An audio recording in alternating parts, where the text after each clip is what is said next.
Sidang jemaah, apa beda Muhammadiyah dengan Salafi?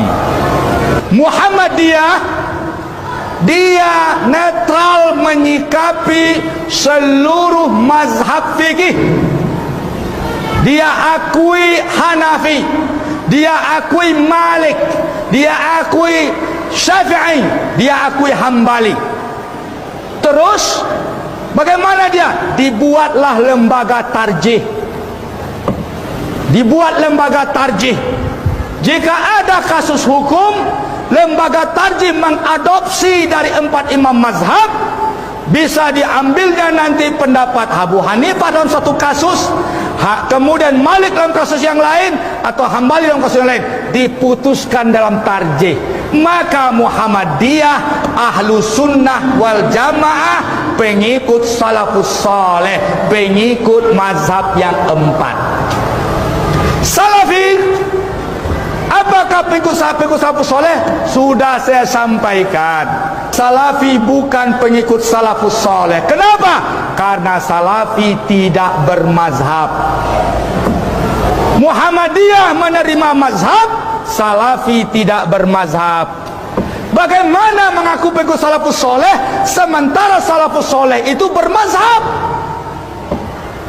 Kita langsung ke Quran, kita langsung ke hadis. Ente siapa? Anda memahami Quran butuh tafsir.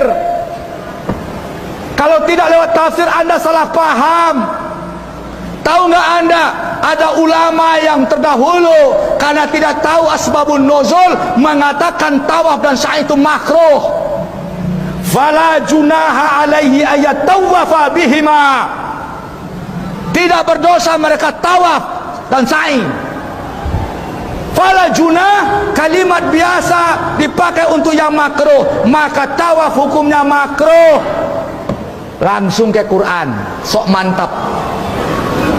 Sidang jemaah, dijelaskan ayat itu asbabun nuzulnya. Dulu orang tawaf dan sa'i telanjang. Tawaf dan sa'i itu karena telanjang aib di mata sahabat. Ketika sahabat diperintahkan tawaf dan sa'i, mereka dulu tawaf jahiliyah di tengah malam telanjang. Ketika itu sahabat akan disuruh, ketika sahabat disuruh tawaf dan sa'i, tertegun sahabat, bukankah ini tercela? Turunlah ayat fala junah, tidak berdosa, lakukan. Sidang jemaah, kita ini butuh guru. Hadis Bin Bas,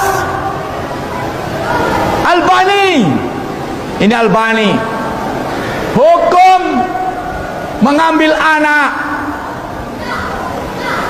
Kalau seseorang ingin mengambil anak dijadikan muhrim, dia harus menyusui anak itu. Seorang ibu menyusui anak supaya jadi anak susuan.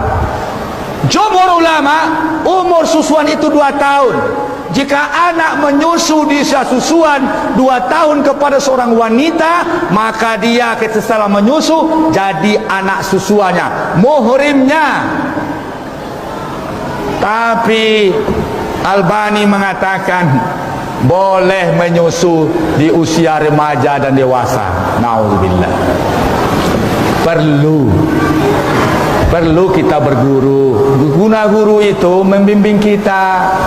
Karena proses hukum ini sudah panjang, butuh tenaga besar, butuh cerdas yang hebat. Sidang jemaah yang dirahmati Allah, apa beda salafus saleh dengan orang yang mengaku mengikut salafus saleh? Saya tegaskan dulu, siapa pengikut salafus saleh? Pengikut salafus saleh, penganut mazhab Hanafi, penganut akidah Ahlus Sunnah, Ahlul Hadis, kemudian Asy'ari, Maturidi, mereka pengikut salafus saleh. Pengikut Syafi'i, pengikut salafus saleh. Pengikut Hambali, pengikut salafus saleh. Kita semua pengikut salafus saleh. Ada orang mengklaim dia saja pengikut salafus saleh, tapi dia tidak bermazhab. Dia tidak ikut Syafi'i, tidak ikut Malik, Hambali, pengikut salafus saleh, ikut Ibnu Taimiyah. Sanad ilmunya terhenti pada Ibnu Taimiyah. Ibnu Taimiyah bukan bukan salafus saleh. Saya tetap menghormati Ibnu Taimiyah. Saya banyak belajar dengan Ibnu Taimiyah. Saya baca majmu' fatwanya dan kitab-kitab Ibnu Taimiyah. Tetapi kita harus netral. Kita jelas, adil, amanah ilmu. Ibnu Taimiyah hidup di 700 tahun Hijriyah.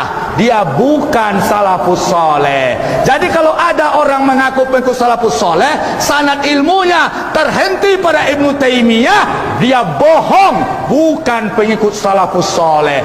Semoga ada kesadaran. Kita Indonesia mayoritasnya bermazhab Syafi'i, dan seluruh pengikut imam mazhab yang berempat adalah pengikut salafus soleh. Di mana batasan bid'ah secara sederhana dan global, selagi ada dalam mazhab yang empat, mazhab Hanafi, Malik, Syafi'i, Hambali, maka itu ijtihad dan itu bukan bid'ah. Jangan mudah membid'ah-bid'ahkan dan dituduh bid'ah. Kalau itu ada pada mazhab yang empat, itu bukan bid'ah. Untuk membid'ahkan dalam versi Malik harus ada versi 11 proses hukum. Berdalil yang orang yang menggampang membid'ahkan dengan alasan definisi bid'ah pada Ibnu Taimiyah. Tapi dia tidak baca dawabit bid'ah menurut Ibnu Taimiyah. Ketika Anda akan memakai bid'ah, ada 12 dawabit oleh Ibnu Taimiyah. Nah,